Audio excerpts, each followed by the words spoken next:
Hey, how about it, everybody? We back. We back.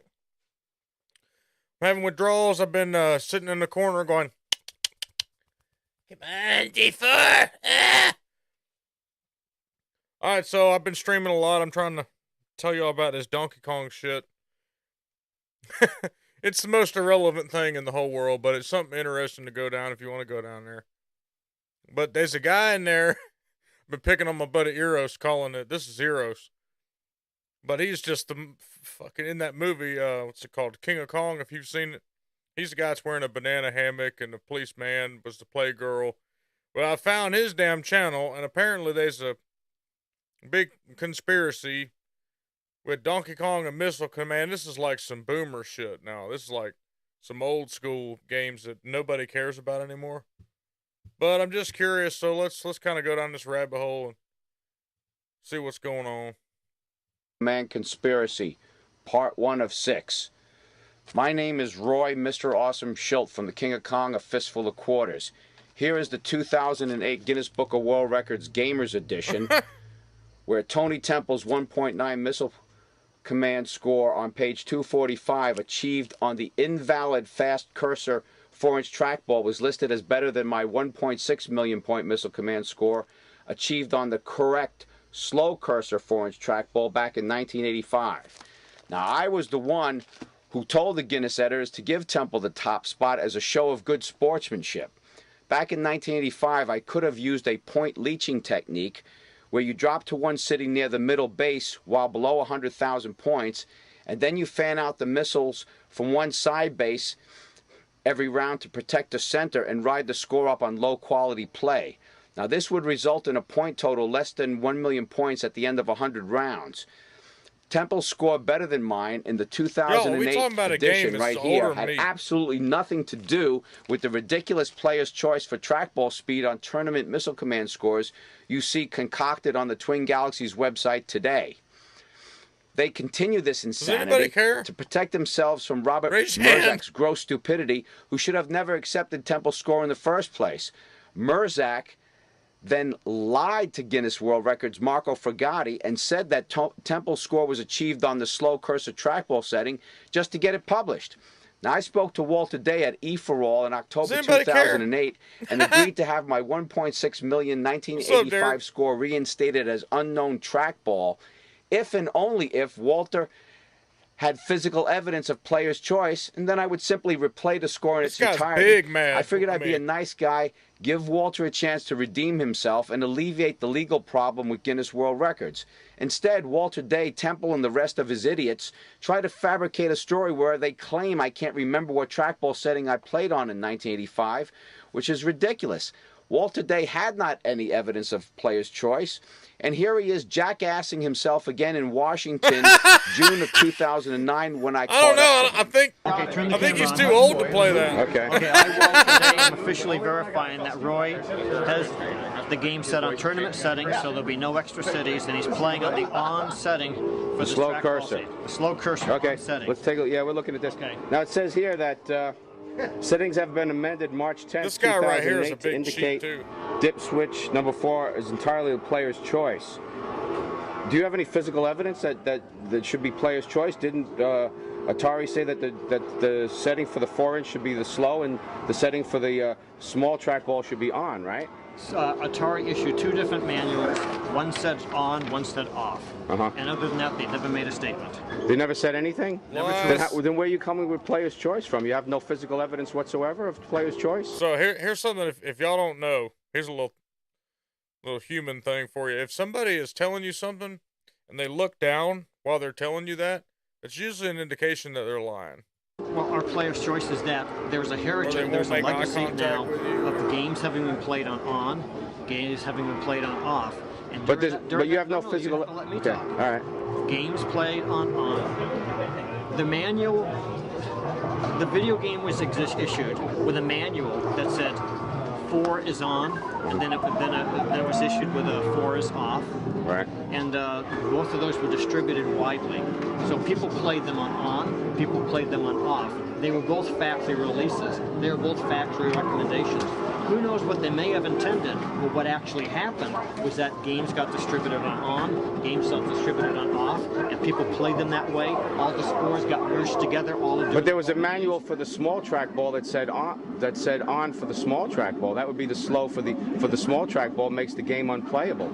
Hasn't it been established that those manuals were typographical errors due to the fact that they had the on for the slow and the off for the 4-inch at the same time? That clearly indicates. You're wanting to debate that right now. Okay. Well, I'm just saying, because you claimed in the past that you had physical evidence of player's choice.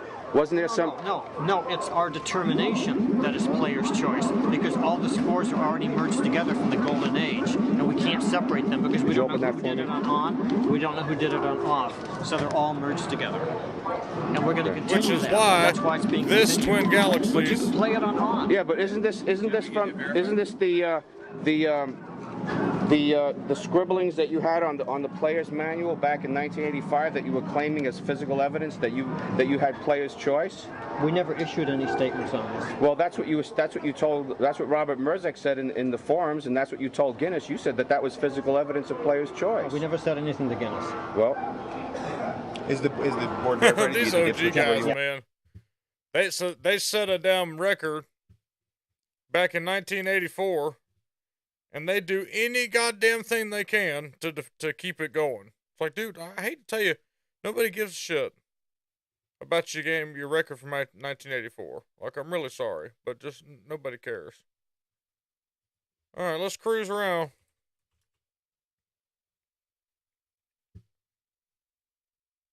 Oh, there's some beats going on. Let's see what's there.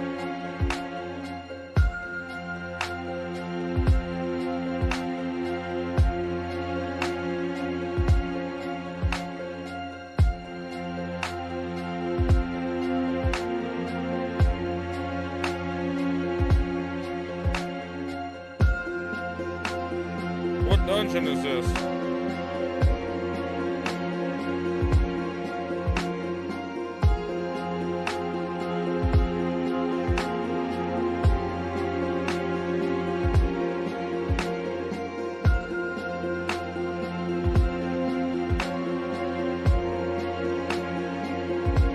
Sounds good, but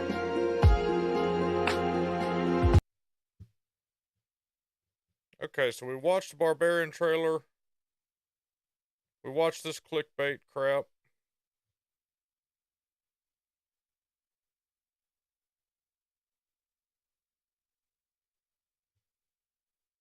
The closed beta? Did this guy just release some of his in-game shit?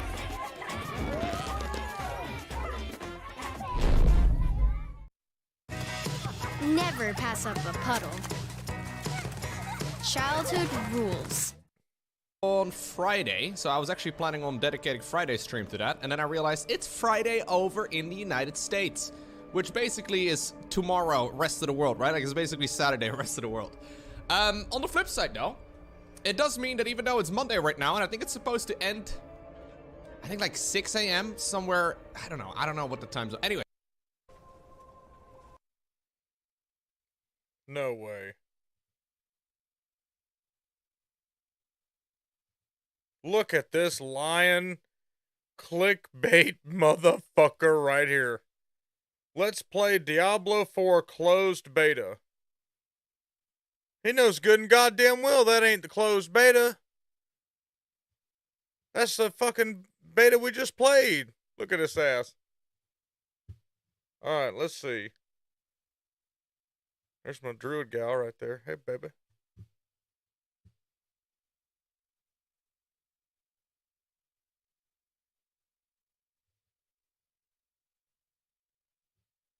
Why would he put Rax on his cover? That makes sense.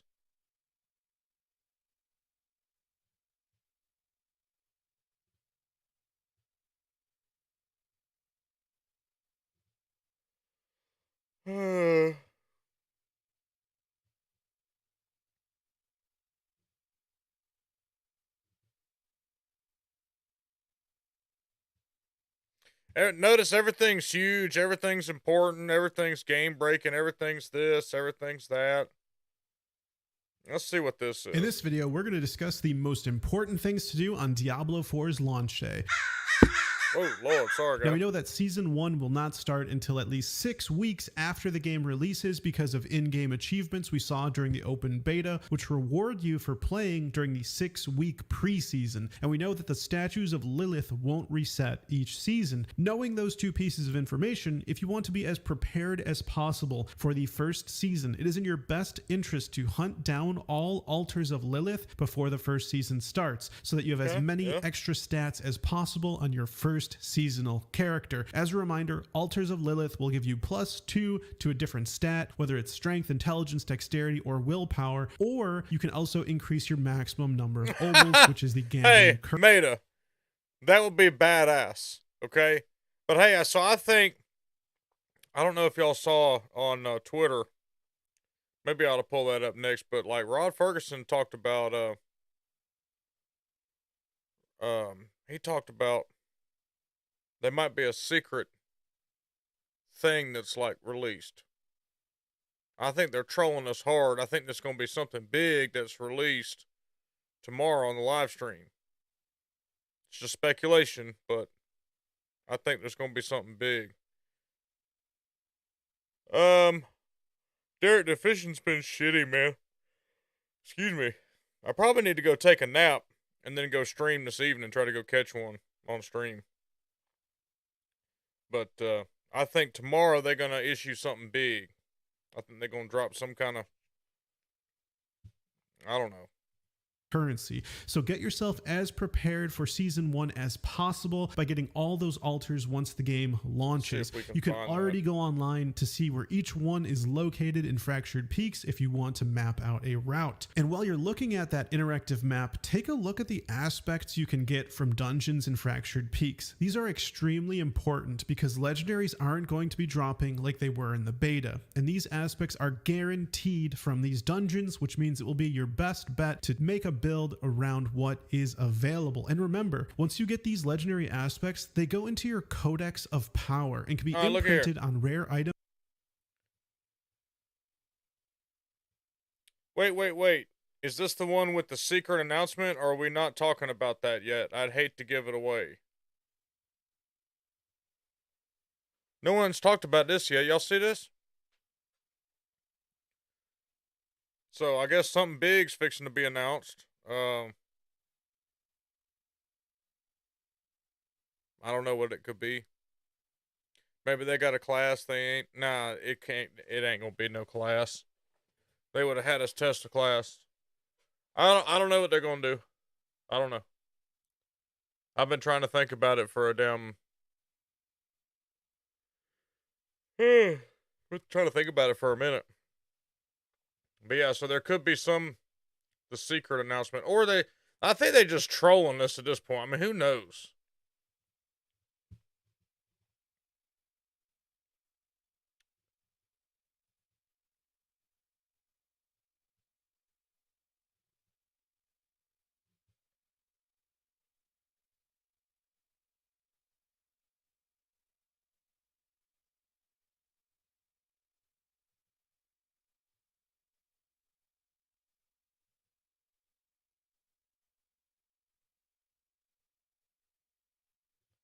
Oh my God, Rax would be amazing to see on here.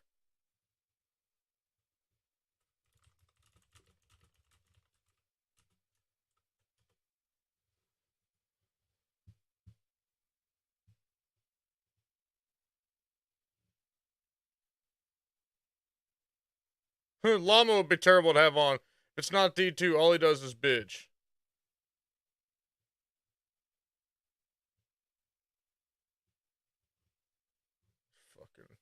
I like Riker. I don't know why nobody, whatever. Anyway, there's going to be a fucking announcement. It would be badass to get an early announcement or something for something. Meta. PoE is crazy, dude. So one of my guys in my clan was like, hey, I'm trying to play, I'm going to download Path of Exile, and one of the guys said, just get a damn guide and follow that. That's it. So, that's too much for me. So I don't know what's going to happen. items an infinite number of times, meaning it Oh, damn.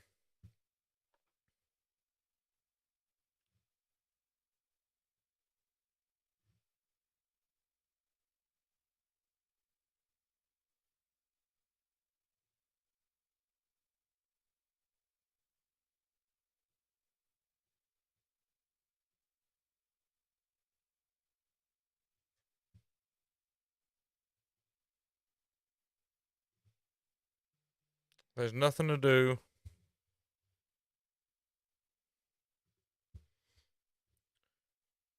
All right, I'm going to hop off of here. What I'm going to do is a little bit later this evening, I'm going to go out on the lake and I'll live stream out there and see what we can come up with fish-wise.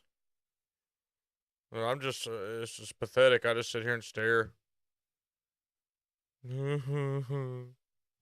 But, yeah, I'll be back this evening. We'll do some fishing. We'll see what's going on. See if we can see some alligators and